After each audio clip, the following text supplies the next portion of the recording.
नमस्कार दोस्तों, उम्मीद है कि आप अच्छे होंगे, स्वस्थ होंगे। तो आइए हम जानते हैं कि ऐसा क्या करें कि अपने धान फसल को तना छेदक के प्रकोप से सुरक्षित रख सकें। काफ़ी नुकसान होने के बाद इसकी पहचान कर इसका इलाज करना तो बहुत आसान है, लेकिन समय से पहले इसकी पहचान कर इसको रोक पाना बहुत ही ज़रूरी। आमतौर पर हमें इसका जो असर है वो जुलाई से सितंबर के महीने में दिखाई देता है, लेकिन ये धान फसल को कभी भी किसी भी अवस्था में नुकसान पहुंचा सकता है।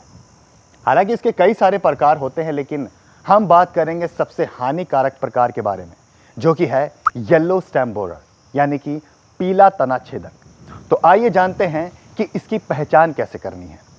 पहला, पत्तियों के टिप के आसपास अंडों के समूह दिखेंगे जो हल्के भूरे रंग के बालों से ढके होते हैं। दूसरा, ये अंडे क्रीमी सफेद रंग के साथ चपटे और अंडाकार होते हैं। तीसरा, सुंडी गहरे भूरे सिर के साथ हल्के पीले रंग के होते हैं। चौथा, मादा पतंगा पीले भूरे रंग की होती हैं। इनके आगे के पंखों में काले धब्बे भी दिखते हैं। पांचवा, जबकि नर पतंगा हल्का पीला रंग का होता है, लेकिन इनके पंख काले धब्बे रहित होते हैं। स्टेम बोरर का आक्रमण धान रोपाई के 18 से 20 दिन में या फिर टॉप ड्रेसिंग करने के 1 हफ्ते के अंदर दिखने लगता है। इसके आक्रमण से फसल में कई बदलाव देखने को मिलेंगे, जैसे कि तनों और टिल्लरों पर छोटे छेद का दिखाई देना, तने का सूख जाना और सिकुड़ के पतला हो जाना, क्योंकि ये तने में छेद करके अंदर जाते हैं और उसे खाने लगते हैं। फिर ग्रोथ अवस्था में पत्ती और तने के रंग का पीला पड़ना और बाली बनने की अवस्था में बालियों की पूरी तरह से सफ़ेद और भूसेदार हो जाना। यहाँ तक कि जब आप क्षतिग्रस्त तना और पेनिकल को खींचेंगे तो ये आसानी से निकल भी जाएंगे। तनों के अंदर इन कीड़ों का मल भी देखने को मिल सकता है। तो चलिए जानते हैं इससे बचने के उपाय।